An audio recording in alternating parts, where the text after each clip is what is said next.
گرامی داشت نام نیکی بابا جان غفورов مکتب بزرگی تربیت خودآگاهی خودشناسی تاریخی و افتخار ملی میباشد. بنابراین ما را ضرور است که خاطره این فرزند فرزانه ملت را پاس داریم. شاه اثر تاجیکان و دیگر آثار بی‌گزند او را پیوسته آموزیم و از کار و فعالیت فداکارانه‌اش سبق بدیم. این برای نسل جوان بسیار یک نمونه عبرت است. من نسبت بابا جان غفورov یک شخص فدایی نسبت به ملت تاجیک را می‌بینم.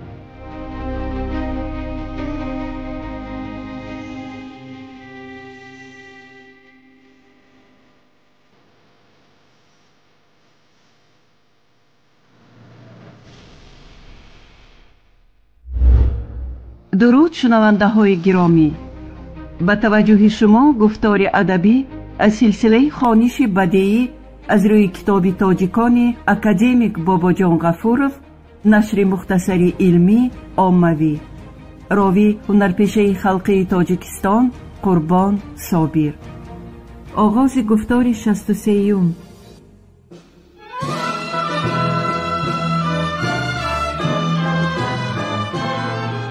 بابا جان غفورov، تاجیکان. تاریخ قدیمترین، قدیم، عصر میانه و دوره نو. شرح و توضیح مختصری علمی و عاموی. 3. مدنیت، بناکاری و معماری.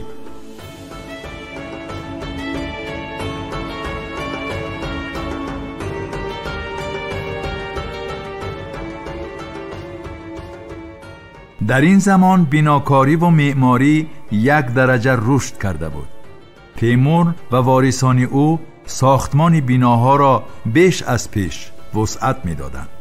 پیادلان کلان این عمل آنها را دیده به آنها تقلید می‌کردند. خصوصا در سمرقند و هرات که پایتخت‌های دولت تیموریان بودند، بناکاری و معماری به درجه بلند رسیده بود. در دیگر شهرها نیز انشاءات‌های نو ساخته شدند، اما از قصرهای ساخته شده آن دوره تعداد کمی باقی مانده است. یکی از یادگاری‌های برجام مانده آن دوره قسمی پیشتاق آقسرای شهر سبز می باشد که با فرمان تیمور بنا یافته بود. تیمور، وارثان او و درباریانش باغ‌های قصرداری بیرون شهری می ساختند. این باغ‌ها با رسته‌های سبز و گلگشت‌های خرم به قطعه‌های متناسب تقسیم گردیده در آنها گل و بوته‌ها و درختان سره با ذوق و سلیقه بلند شنانیده می‌شد. همچنین در بین این باغ‌ها کوشک‌ها بنا می‌یافتند. ساختمان این گونه بنا هم در باغ‌های زمان تیمورلنگ و هم در باغ‌های زمان وارثان او به مشاهده می‌رسید. بناهای جمعیتی نیز در این دوره ساخته می‌شدند. یکی از چنین آثار معماری شهروندی بنای بازار در سمرقند می باشد که با فرمان تیمور ساخته شد.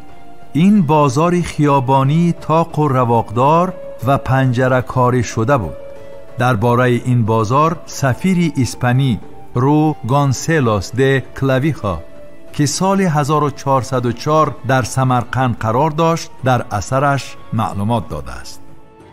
پسر تیمور شاهرخ نیز در زمان حکمرانی خود در هرات و مانند بازار سمرقند بازار ساخت.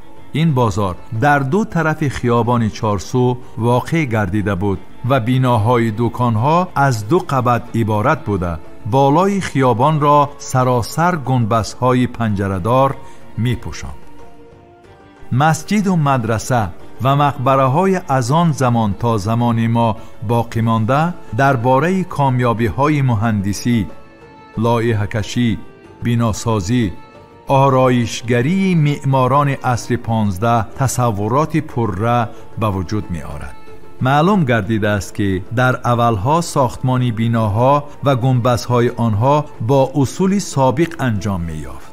بعدها اصول نو پیدا شد که از مهمترین موفقیت‌های بناکاران آن وقت محسوب می‌یافت.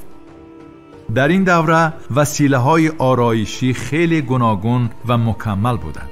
تصویرهای نفیسی نباتی و هندسی، انتخاب رنگ‌های اصیل، طرح جالبی لعاب نیلگون که در زمین درخشان آن تخیلات به انتهای مصور نقش‌های زیبایی می آفرد، از خصوصیت‌های برجسته خاتمکاری آن زمان به شمار می رود.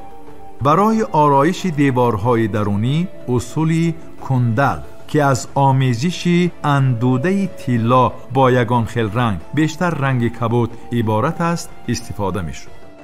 نمایانترین یادگاری‌های بیناکاری دیگر زمان تیموریان مسجد بیبی خانم، مقبره‌های شاه زنده، رخابات، قطب چهاردهم، گوریمیر و غیرها به شمار می‌روند. یکی از بهترین یادگاری‌های اولوغبک مدرسه او میباشد. این مدرسه در ریگستان سمرقند واقع است.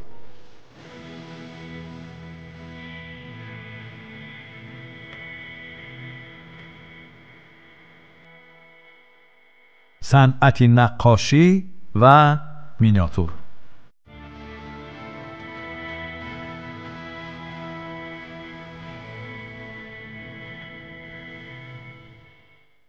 در زمان تیمور و تیموریان صنعت نقاشی نیز رشد کرد. دیوارهای عمارت‌های باشکوه بیشتر با تصویرها زینت می‌یافتند. سوژت آنها را منظره‌های جنگ و محاصره شهرها، بزم و ضیافت، رسوم پذیرایی و صحنه‌های مقرری زندگی تشکیل می‌نمودند.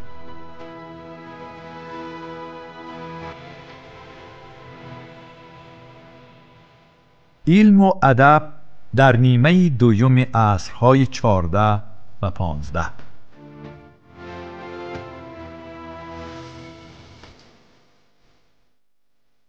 در عصرهای 14-15 علم و ادبیات نیز ترقی کرد.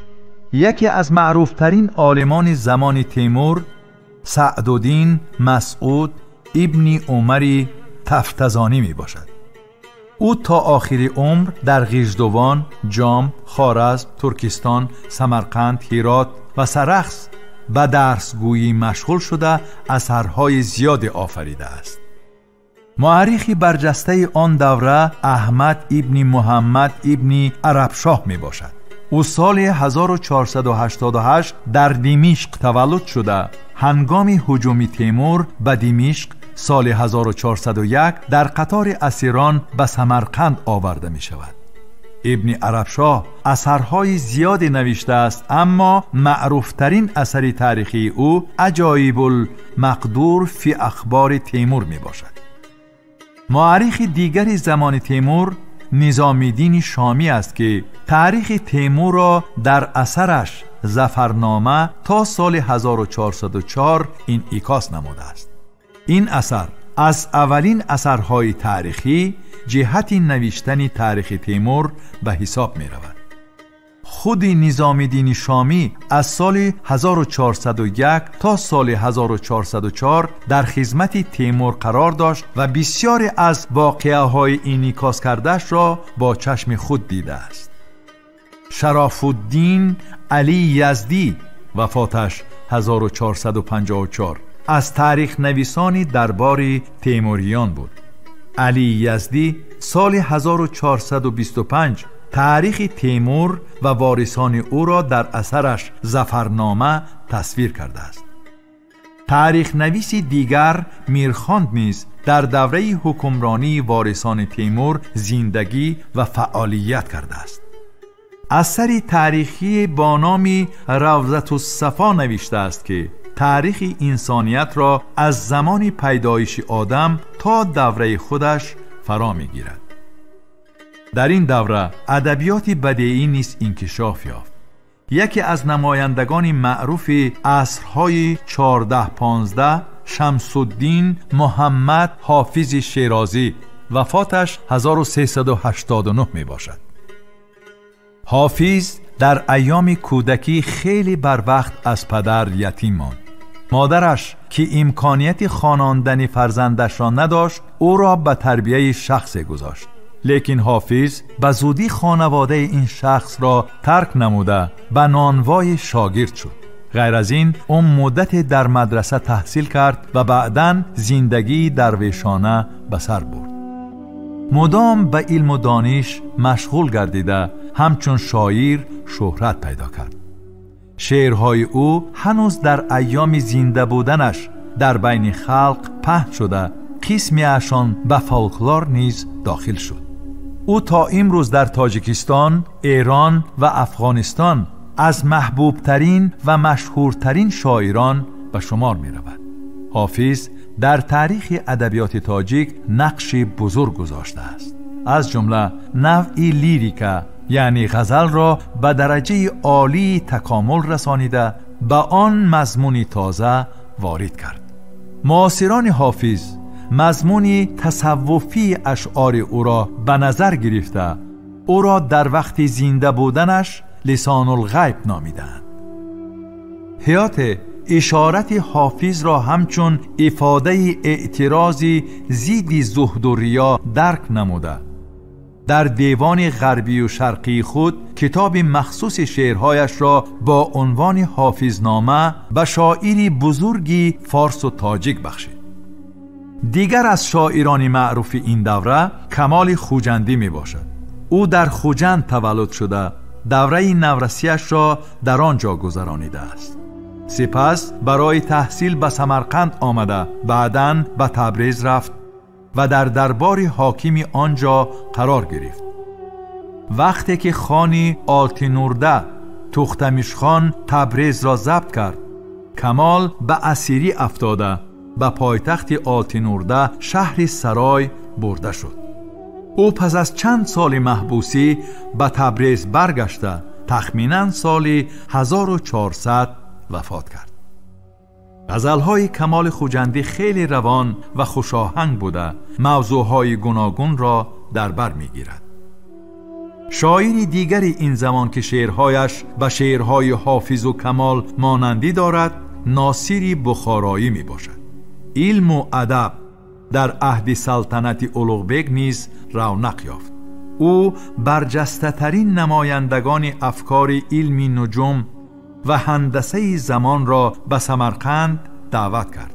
اولوغبک سال 1428 ساختمانی بینای رصدخانه بزرگی را به اتمام رسانده آن را با اسباب و آلات مکمل مجهز ساخت. این رصدخانه در ترقیات علم نجومی آن دوره نقشی بغایت مهمی بازید.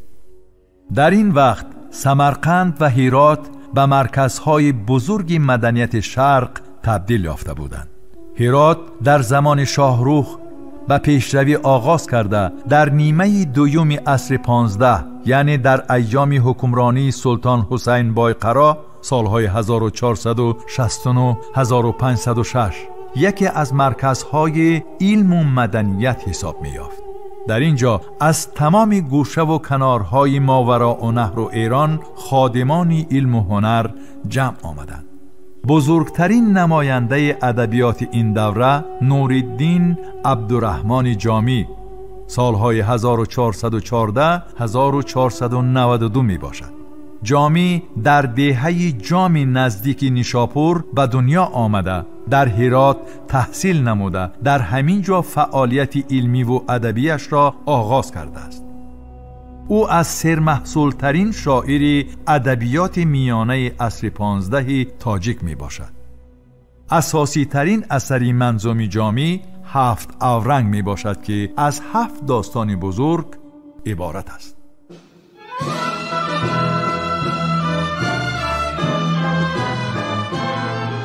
باباجان غفورов تاجیکان تاریخ قدیمترین قدیم عصر میانه و دوره نو شرح و توضیح مختصری علمی و عاموی.